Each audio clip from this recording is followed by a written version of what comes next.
This truing stand is literally taking my wheel truing to the next level pretty much instantly. It's so, everything is there.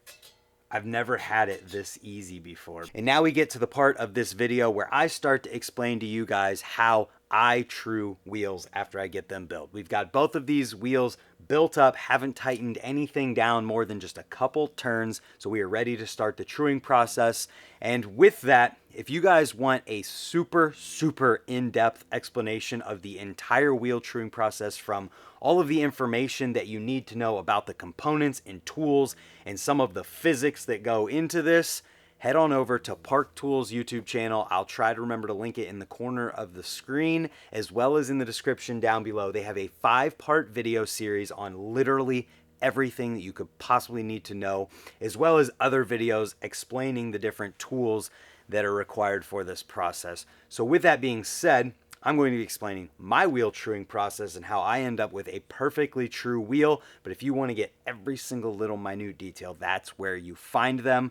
But with that, I have my beautiful new Park Tool TS2. Thank you and shout out to Park Tool. We've got the nipple driver to help make this quicker. We've got a WAG tool here, which you'll learn more about in a little bit, as well as a TM1, which is a tension meter for measuring the tension of our spokes. Also got spoke wrenches.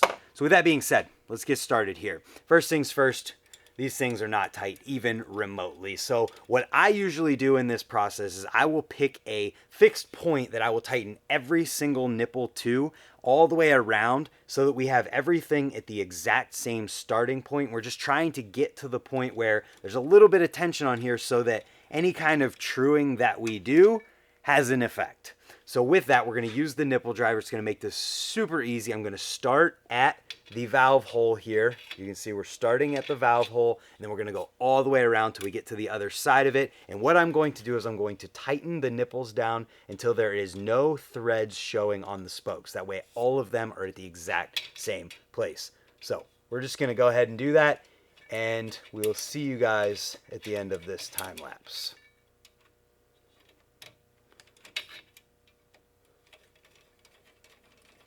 All right, so we've gone all the way around, and as you can see, it is still super loose.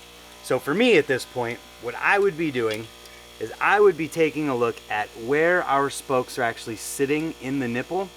And for me, I pretty much always go overboard and just tighten it down all the way to the point where something like this nipple driver completely bottoms out. So this could be too far for you. The important thing to realize when you're truing a wheel is that gradual is better than doing everything all at once and then having to undo things and go backwards. But for this one, I think I'm going to just try out. So it's also a little bit of trial and error for me. So I will tighten this thing down once just to get it all the way up here and see how tight that feels. So it doesn't feel all that bad. So I think what I'm going to do is the exact same thing all the way around. And the important thing is consistency with what you're doing. You want to make sure if you're doing this with a front wheel that you are doing a consistent tighten of every single nipple so that you can have this thing as close to true as possible whenever you get them tighter. The idea is to not have to do as much truing and perfecting of these things by getting it close from the start. Another thing too is, like, sometimes if you don't have one of these nipple drivers, you can literally just use your fingertips and tighten these nipples down when they're finger tight or finger loose and get them all to the exact same point. But if you don't want to have raw fingers, I definitely, after using this nipple driver for the first time, I definitely recommend it. It is so nice to use this thing and just boom, tighten, we're done. So we'll time lapse through this process. The most important thing to remember is that you are doing the exact same amount of tightening on each one if you have equal size flanges or the 2 exact size spoke lengths that you need on a rear hub with different size flanges.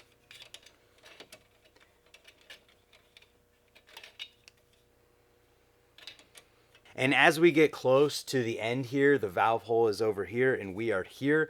It's worth noting that these spokes are starting to tighten up to a point where once this thing's finished, it may be somewhat close, and that is kind of the idea here. So I'm going to have to be using the spoke wrench now, because the nipple driver is something that seems to be meant for more quick tightening in that process of just getting things started.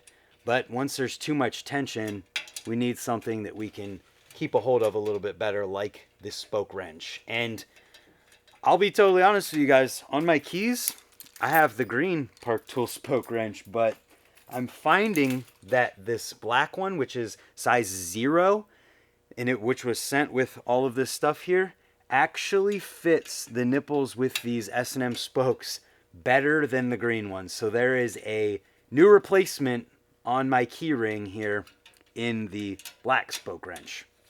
And we're getting closer here, and things are just tightening up more and more. So it's going to be a fact of, now that these spokes are getting closer to their tension, once we get all the way around here, we're going to be able to start the truing process, and we should be pretty close in that we'll have the spokes tensioned close to where they'll end up being, and once we true the wheel, that means that it'll be pretty close in general to being complete. So I'm going to finish these last 6 or so spokes here, and then we'll come back and start to explain my process for lateral truing. And actually, before we start to explain lateral truing, I do want to also explain that I feel that I use a visual, like, landmarking point, like tightening the nipple down to where the threads can't be seen anymore, or tightening it down to where the spoke is just hitting the top of that nipple, as a more precise way of doing this than to say, okay, I'm going to just do, 6 full turns of the nipple on this go around. I feel like when I do that, it's less precise than when I just have this landmarking point that is exactly the same on every single one. And even though some of them might not be in the exact same place, we get to this point here, and look at this. These spokes are almost tensioned properly, and we spin the wheel, and it's not far off. I mean, you guys probably can't even tell from that angle how close it actually is, because this is all lateral, not radial. It's really not that far off, as I was saying. So with the TS 2.3 here, I can just get the adjustment guide here close up, and now we can come in, and because our tension is pretty close and everything's getting there, I can just laterally true this, which means the left and right, and then we'll be even closer. So that is my process. So as you can see here, we have these guides, and if you don't have a truing stand at all, you can use a fork with a zip tie. I have a video about that. You can put a zip tie on your chainstay of your frame, and it'll give you a similar thing. It won't dish it properly, because to dish it properly, you need to have these precise measurements and things of keeping things centered, but that's what this WAG tool is for, and we'll get there in just a second. So with that being said, I'm spinning this and finding, you hear it here, finding where it's hitting, and then if it's hitting on the left side, I'm tightening on the right side to pull that rim to the right because it's too far left. So what I do in this is I will find the point where it hits, and I'll grab the spoke that corresponds with that starting point. I'll spin it. If it's still hitting right there, it lets off. So I will grab the spoke where it stops hitting at, and that's how I know. I will keep my fingers on these spokes, and then I will just tighten on the side that it needs pulled towards to bring it that way. And because I have this thing grabbed where I need it, I'll go one further just to keep it even. Because I have it grabbed where I need it at, I just have it exact. So now we spin it, and that is no longer an issue. Now that we've got that hop out, I can actually tighten these guides here a little bit closer, and our tolerance is even closer. So I'm just going to keep going here until we hear that again, and I figure out right here is where it starts. And this one goes all the way to here. So this is like half of the wheel, and if it's too much for me to hold at one time, I'll find a visual landmark. For example, it's 3 spokes up from this Presta valve of this rim being tubeless, so I will just come around, and because it's rubbing on the left side, I need to tighten the right side down all the way to there. So I'm just going to go through, and we're going to tighten all the way to that last side, and hopefully get this thing even closer. I mean, it was very close from the start, but I'm just doing 1 full turn of the spoke, or of the nipple. Ooh, this one was actually somewhat loose. So if I find a loose spoke, I'll tighten it just a little bit more to try and even them up. But this is important to remember too in the process, that if you do that, it's possible that you're making it worse, because it just needed to be the tension it was for your wheel to be where it was. And the tension meter, yes, tension meter kind of helps you with that once you get this thing to that point. So we still have one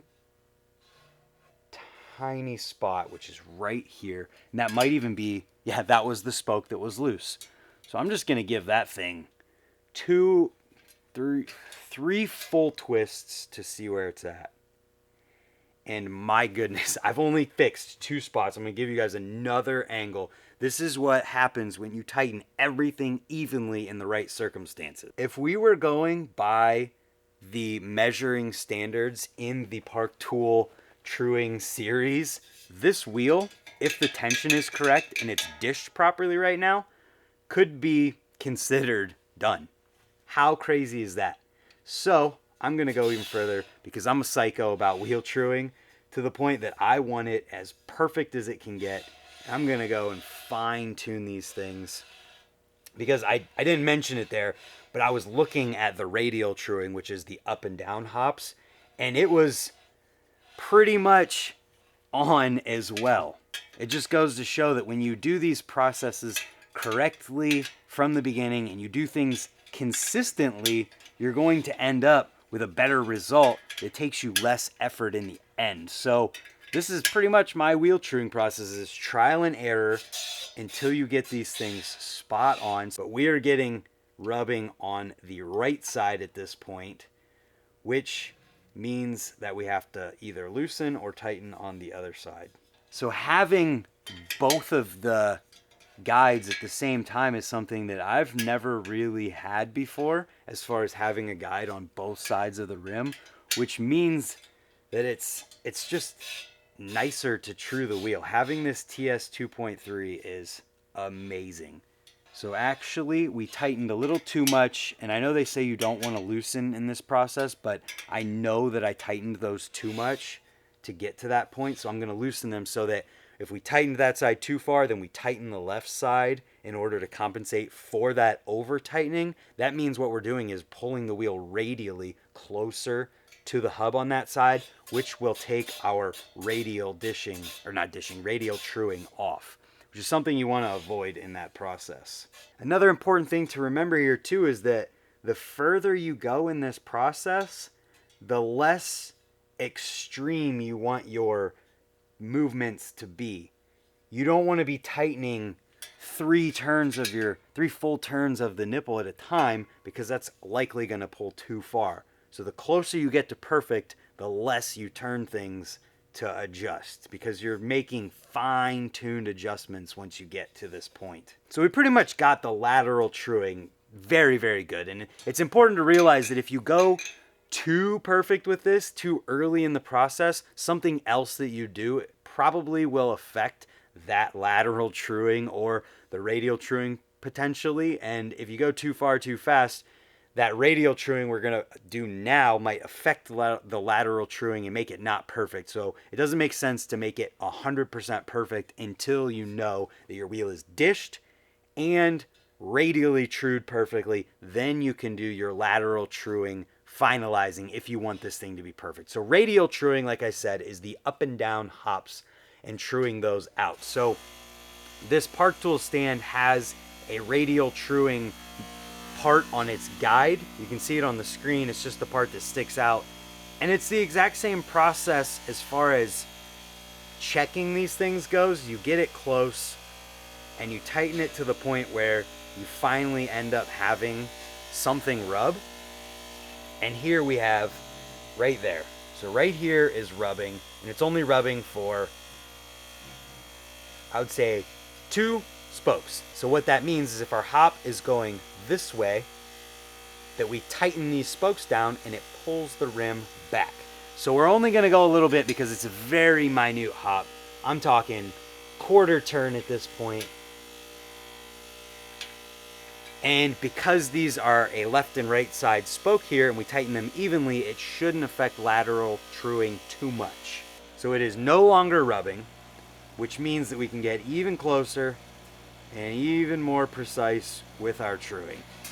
And another important thing to recognize in this too is that you don't want to get the radial truing 100% perfect before you check your wheel alignment and your dishing, because if your dishing is off and you have to significantly shift the rim on your hub, then that means when you do that, you're likely going to affect some sort of aspect of the truing process and that you're going to be off at that point. So this rim is like, I mean, it is close. It's to the point where this would be very acceptable for people.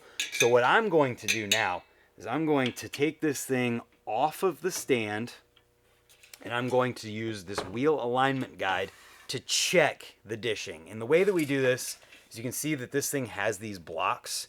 We're going to move these blocks to the point where they line up with the rim. So what we're going to do is make sure our rim is on the blocks on both sides, and then we're going to put our guide down to the point where that guide touches the farthest extent of the cone nut on our hub. So as you can see here from the phone angle of this, the guide is touching our cone nut on this side. And so now that we have one side set with the guide, what we're going to do is grab our rim and flip it over and then put the guide back onto that side. And if we get a close-up angle here, you can see that the guide is just barely not touching the cone nut on this side, which means that there is a little bit of dishing that we need to do.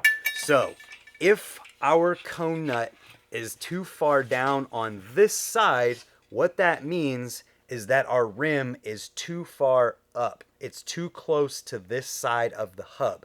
That means that the rim needs to go down, which lowers our guide. You don't want to go all the way to where it's touching, because when you move the hub up by moving the rim down, you're effectively doing the opposite on the other side. So you want to get that happy medium. So what this means is that if our rim needs to go down in order to get that guide where it needs to be, we need to tighten the side of the rim that we're pulling it towards. So this being the right side, being the side that it's too close to right now, we need to tighten the left side on all of these spokes in order to get it there. And if we have even tension here, it's possible that we may have to do some tinkering, but for the most part, that is the process. So what I'm going to do now is I'm just going to do exactly that. So I'm going to find my valve hole. That is the key here. We always start at the valve hole.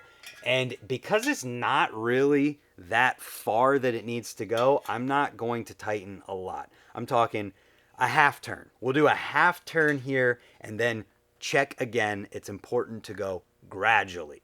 So we'll start that process now. One thing to consider in this process in relation to Park Tool is that their videos have the correct tolerances in them for these different measurements. There is a tolerance there that if it doesn't have to be 100% perfect, but the tolerance can tell you where is acceptable to be. And in BMX, I feel like, I don't know how much people who actually ride care about the dishing of their wheels, but it's something that I care about because I like my bike to feel like it's going in a straight line, and also my brakes to be able to just be as dialed as they can be. So if you want to learn the exact tolerances, another reason to go and check out Park Tool's wheel truing series. But at this rate, this thing wasn't that far off.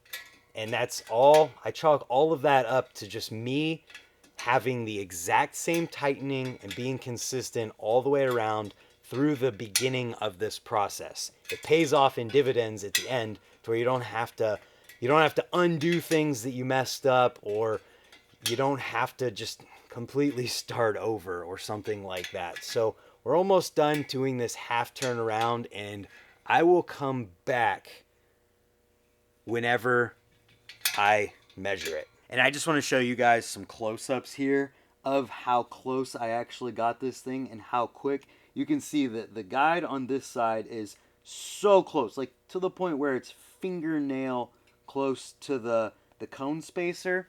And then we'll grab our wheel here and flip it over. And now taking a look at this side, it is pretty much exactly touching.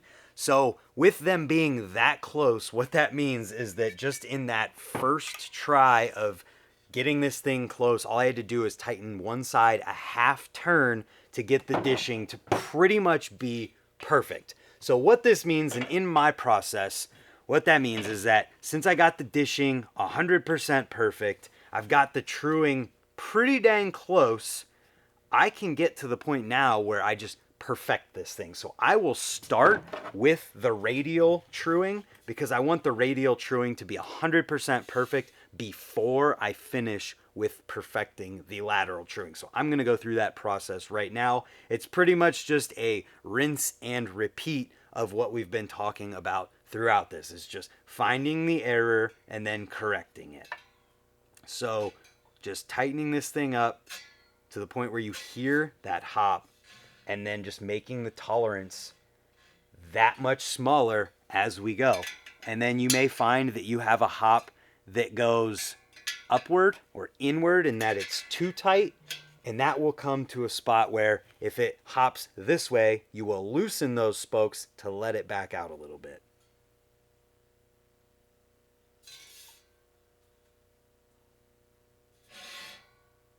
So another method that I will use in this process is that I will tighten the guide up to where it is touching pretty much 100% of the time.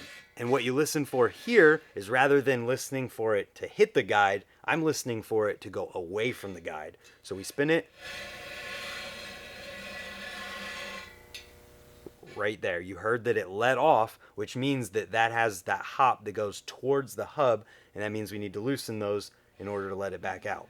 At this point, that it is a very, very micro kind of hop, so I am doing the smallest of turns of these nipples. Like, we're not moving them very much. We're not moving them very much at all, just to try and get this thing perfect. We're to the point now where if we get these micro hops out, we can adjust the lateral, and then we can check our tension and see if we're close, which for BMX, I've always just done one of these, and these actually feel perfect. No joke, I get it to the point where they're just barely moving or creaking, and so we'll see what that says whenever we check it, and we'll see if what I'm feeling and what I've always done is proper spoke tension.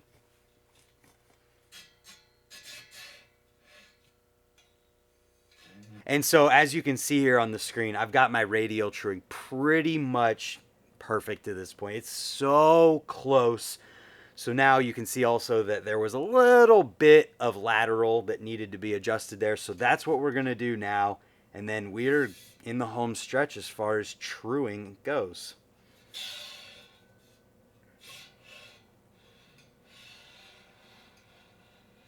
This rim is to the point where it's like, all right, it's good enough. We need to stop. You're going to spend way too much time going back and forth with things. So it's at this point that we can actually measure our spoke tension. And to do that, I needed to measure the thickness of the spokes that we have. So you may know that from when you buy them, but with this tension meter comes a gauge that you can use to measure the size of your spokes. And so I found that these are 2mm spokes, and with the table that comes with this thing, we can see that what we need here when we correspond 2mm steel round with this is that on this meter, this gauge should read somewhere around 22 to 23 for 100 kgf, which is the measurement that they use for measuring spokes. So, yes. Okay. So we checked this out, and what I'm getting, oh, that says 25. So 25 is actually 120 kgf, and that might be higher than what is actually recommended for a BMX wheel. So 25 there. Keep measuring this, see where it's at. Yeah, these are all about 25, which may actually be too much. So I'm gonna run it, and if it loosens up in the break-in process just by riding it, because there's a decompression process that needs to happen, good. If not, maybe I'll loosen it. But this thing's a pretty cool tool, and I'll make sure I got some nice B-roll in there of me using it to check. I mean, this feels pretty tight based on my personal experience. I like them to move just a little bit, so it's nice to know that if that feels a little too tight to my touch, it actually comes out to being a little bit too tight when you measure it. So at this point, we are to the point with this wheel that this wheel is good. It's done. Let's spin it. Oh yes, beautiful. Alienation Vandal rim to Tin Man hub, and these rims have a 4D drilling pattern. I don't know if I talked about them in this video or not yet, but that 4D drilling pattern just makes it so easy to get some kind of movement of the rim out of the smallest turns of the spokes.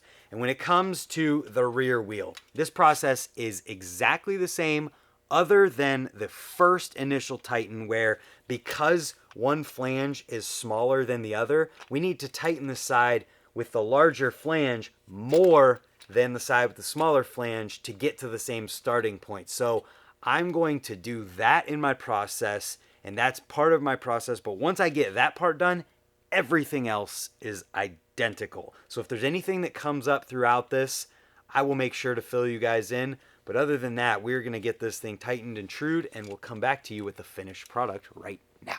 And here we have it, the completed, laced, trued, and tensioned rear wheel that is about as perfect as I could get it. There were, however, a couple notes that came up along the truing process with this, because it is a hub that has two different flange sizes. I've been talking about this all along. What I did notice, though, is that I had to tighten these nipples like a lot before we realized any kind of tension on these spokes. So what I would say is to tighten the bigger sized flange side down quite a bit more than the smaller sized flange, and then tighten both of them evenly from there.